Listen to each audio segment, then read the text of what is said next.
ఓం శ్రీ గురుభ్యో నమ. ఓం శ్రీ మాత్రే నమ.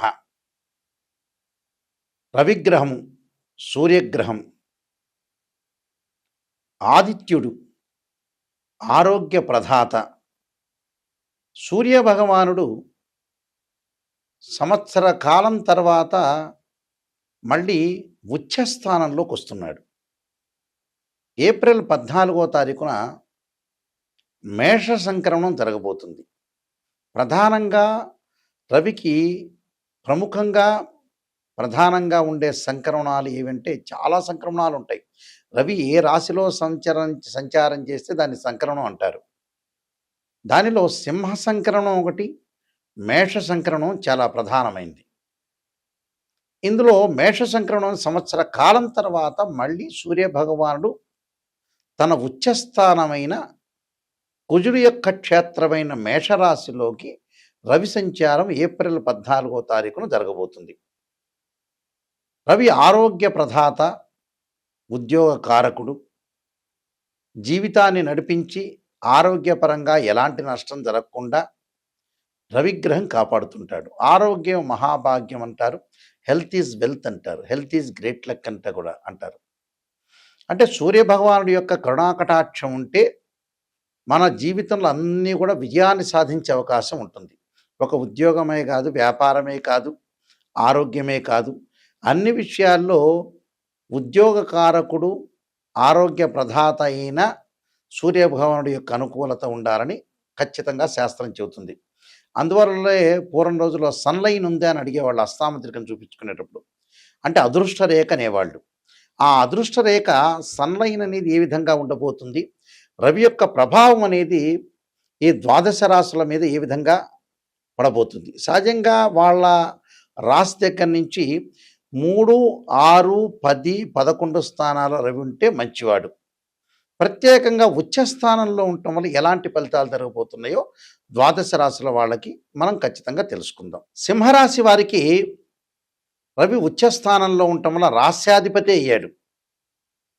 రాస్యాధిపతి ఏదైతే ఉచ్చస్థానంలో ఉన్నాడో, నవమ స్థానంలో ఉన్నాడో, మేషరాశిలో ఉన్నాడో వీళ్ళకి ఎలాంటి ఫలితాలు జరగబోతున్నాయి. శుభ కార్యక్రమాల యొక్క నిర్వహణ చేసే అవకాశాలు ఉండటం ఒకటి, దాంతోపాటు ప్రత్యేకంగా అపకీర్తి కలగకుండా చూసుకోవాలి. ఉద్యోగపరంగా అధిక లాభాలు కలుగుతాయి. ఎవరితో కూడా మాట్లాడేటప్పుడు అకారణ వైరం, అంటే ఎవరితోనో మనం మాట్లాడేటప్పుడు కూడా కొంత ఆచితూచి అడుగు వేయాలి. అనుకున్న పనులన్నీ కూడా జరిగే అవకాశం ఉంటుంది, కానీ కొద్దిగా ఆలస్యం జరుగుతుంది కాబట్టి మనమేం భయభ్రాంతులు చెందాల్సిన పని లేదు, మానసికంగా ఆందోళన చెందాల్సిన అవసరం లేదు. ప్రధానంలో కూడా కొంత విజయం సాధించి ముందుకు వెళ్ళే అవకాశం ఉంటుంది. ఉద్యోగ ప్రయత్నాల్లో అన్ని రహస్యాలన్నీ కూడా వాళ్ళందరికీ కూడా ఏరే వాళ్ళకి చెప్పకూడదు. చెప్పడం వల్ల మీ ఉద్యోగపరంగా ఇబ్బందులు కలిగే అవకాశం ఉంటుంది.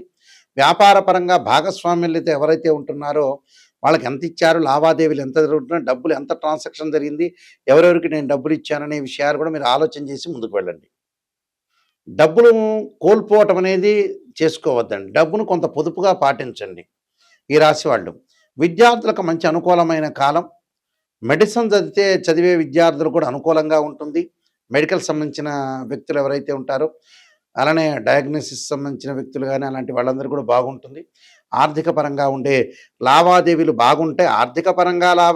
బాగుంటే అనుకున్న పనులు జరుగుతుంటుంది. కొంత పొదుపు చేసుకోవాలి. ఎట్టి పరిస్థితుల్లో కూడా కలహాలు రాకుండా చూసుకోండి. అంటే బంధుమిత్రుల యొక్క విడిపోవటం జరిగే అవకాశాలు, భార్యాభర్తల మధ్యలో చికాకులు, కొన్ని ప్రయత్నాల వల్ల అనవసరమైన రిస్కు, ఇలాంటి రిస్క్ రాకుండా చూసుకోండి. అంటే మనసుకి ప్రశాంతత లేకపోవటం ఒకటి, ప్రయాణాల విషయంలో కొంత జాగ్రత్తగా ఉండటం, వాహన ప్రమాదాలు జరగకుండా చూసుకోవడం చాలా మంచిది. నేను కొన్ని పరిహారాలు చెప్పబోతున్నాను. ఆ పరిహారాలు మీరు పాటించి ముందుకెళ్ళటం చాలా మంచిది. రవి యొక్క అనుకూలత చాలా అవసరం. అంటే ఏ జాతకులకనైనా సరే రవి మహర్దశ బాగుండాలి, రవి మంచి స్థానంలో ఉండాలి. రాశిచక్రంలో కానీ, భావచక్రంలో కానీ, నవాంశంలో కానీ రవి అనుకూలంగా ఉంటేనే మనం ఉద్యోగం సాధించగలుగుతాం. ఆరోగ్యం బాగుంటుంది. మనకు ఆరోగ్యం బాగుంటేనే మనం ఉద్యోగం చేయగలుగుతాం, వ్యాపారం చేయగలుగుతాం. ఏదైనా ఆరోగ్యం బాగుంటేనే మనకు అదృష్టం కలిసి వచ్చే అవకాశం ఉంటుంది. అదృష్టం కలిసి వచ్చే గ్రహం కూడా రవే. రవి సహజంగా వాళ్ళ రాశి దగ్గర నుంచి 3, 6, 11 స్థానాలు సుఫలితాన్ని ఇస్తాడు. అంటే వాళ్ళ రాశి దగ్గర నుంచి రవి ఎక్కడున్నాడో చూసుకోవాలి. ప్రధానంగా ఇప్పుడు సంవత్సర కాలం తర్వాత రవి ఉచ్చ స్థానంలో ఉన్నాడు. మరి రవి వల్ల చాలా ప్రయోజనాలు పొందాలంటే ఏంటంటే రవి యొక్క అనుగ్రహం అనేది మనకుండాలి. రవి చెడు స్థానంలో ఉంటే ఖచ్చితంగా ఆదిత్య హృదయాన్ని పారణం చేయాలి. సూర్య భగవానుడి యొక్క ఆరాధన చేయాలి. ఆదిత్యాయుధే సహస్రకిరణాయుధిమే తన్నో సూర్య ప్రచోదయాత్ అనే మంత్రాన్ని చదువుకోవాలి. వీలైతే శ్లోకం ఉంటుంది. జపాకుసుమ సంకాసం కాశ్యపేయం మహాదుతిం తమోరిం సర్వపాపగ్నం ప్రణతోస్మి దివాకరం అనే మంత్రాన్ని చదువుకోవాలి. అలానే ఆరాధన చేయాలి. అగ్నిని ఆరాధన చేయాలి. అగ్నిదేవుణ్ణి ఆరాధన చేయటం కూడా చాలా మంచిది. అలా రుద్రుణ్ణి కూడా ఆరాధన చేయమంటారు. అంటే సూర్యగ్రహానికి ఏమిటంటే అధిదేవతలు ప్రత్యదేవతలు ఉన్నారు. ఒకళ్ళు అగ్ని, ఒకళ్ళు రుద్రుడు. అంటే రుద్రుణ్ణి పరమేశ్వరుడు యొక్క ఆరాధన చేయాలి. అలానే విష్ణువు యొక్క ఆరాధన చేయాలి. అంటే ఓం నమఃశివాయ పంచాక్షరి చేసుకోవాలి. ఓం నమో నారాయణ అనే మంత్రాన్ని కూడా మనం పఠించడం వల్ల కూడా మంచి జరుగుతుంది. కాబట్టి ఖచ్చితంగా సూర్యుడి యొక్క ఆరాధన చేసుకోవాలి. సూర్యుడి యొక్క ఆరాధన చేయటం వల్ల కూడా మనకి అన్నీ కూడా చెడు ఫలితాలన్నీ కూడా తొలగిపోయి సుఫలితాలు వచ్చే అవకాశం ఖచ్చితంగా ఉంటుంది. అంటే ఇవన్నీ కూడా నేర్చుకొని మీరు ముందుకు వెళ్ళాలి. అంటే చదువుకోవాలి. ఏదైతే మాకు రవిగ్రహం బాగలేదో జాతకరీత్యా, కానీ ఇవన్నీ కూడా గోచారరీత్యా చెప్పబడే ఫలితాలు. బర్త్ చార్ట్ వేరు, గోచారం వేరు. గోచారం ఎప్పుడూ కూడా ఎంత కృషి చేసినా కూడా ఆవగింజంత అదృష్టం ఉండటానికి గోచారం. బర్త్ చార్ట్ ఏంటంటే జీవితాంతం కూడా అనుకూలంగా ఉండటానికి బర్త్ చార్ట్ అవసరం. ఆ బర్త్ చార్ట్ ఏ విధంగా ఉండబోతుంది, ఆ బర్త్ చార్ట్లో రవిమార దశ మాకు కలిసి వస్తుందా లేదా, ఉద్యోగ ప్రయత్నం సఫలీకృతం అవుతుందా, ఎప్పుడు కూడా కొంతమందికి ఉద్యోగం అప్ అండ్ డౌన్స్ ఉంటాయి. ఉద్యోగాలు ఎంప్లాయ్మెంట్ ఒక సంవత్సరం బాగుంటుంది, ఇంకో సంవత్సరం ఖాళీగా ఉంటారు. ఆ సంవత్సరం అంతా కూడా డబ్బులు సంపాదిస్తే నెక్స్ట్ ఇయర్ ఆ డబ్బులు ఖర్చు పెట్టేస్తారు. 2 సంవత్సరాలు బాగుంటుంది, 3వ సంవత్సరం బాగుండదు. అలాగా కంపెనీలో తీసేయటము, ఉద్యోగంలో వీళ్ళు బయటికి రావటము, వీళ్ళ మీద ఫేవరబుల్ లేకపోవటము, శత్రువులు బాగా పెరగటము, ఇలాంటి ఇన్సిడెంట్స్ ఎక్కువగా జరిగే అవకాశాలు ఎక్కువ ఉంటాయి. కాబట్టి ఉద్యోగపరంగా ప్రయత్నాలు ఏ విధంగా ఉన్నాయో తెలుసుకోవాలి. తెలుసుకొని చాలా జాగ్రత్త పడి ముందుకు వెళ్తేనే మనకు మంచి జరిగే అవకాశాలు ఎక్కువగా ఉంటాయి. ఉద్యోగం అనేది ఏ విధంగా ఉందో తెలుసుకోవాలి. ఉద్యోగము, ఆరోగ్యము, వ్యాపారము, అలానే ఫైనాన్షియల్ పరంగా ఉండే డెవలప్మెంట్స్ ఇవన్నీ కూడా ఉద్యోగం వల్లే లభిస్తాయి. కాబట్టి ఖచ్చితంగా తెలుసుకోవాలి. నేను కొన్ని ఆస్ట్రాలజీ బుక్స్ రాశాను. ఆస్ట్రాలజీ సంబంధించిన బుక్స్ రాశాను.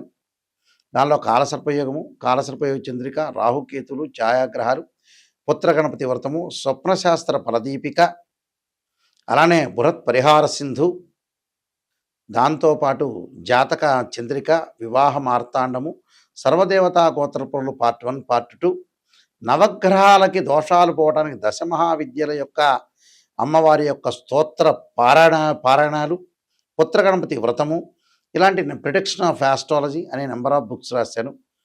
మీరు జాతకాన్ని నిజంగా చెప్పించుకోవాలి, మేము డెవలప్మెంట్ కావాలి నాయకంటి గారి ద్వారా నిజాన్ని చెప్పించుకోవాల్సిన వ్యక్తులు మాత్రమే నాకు ఫోన్ చేయండి.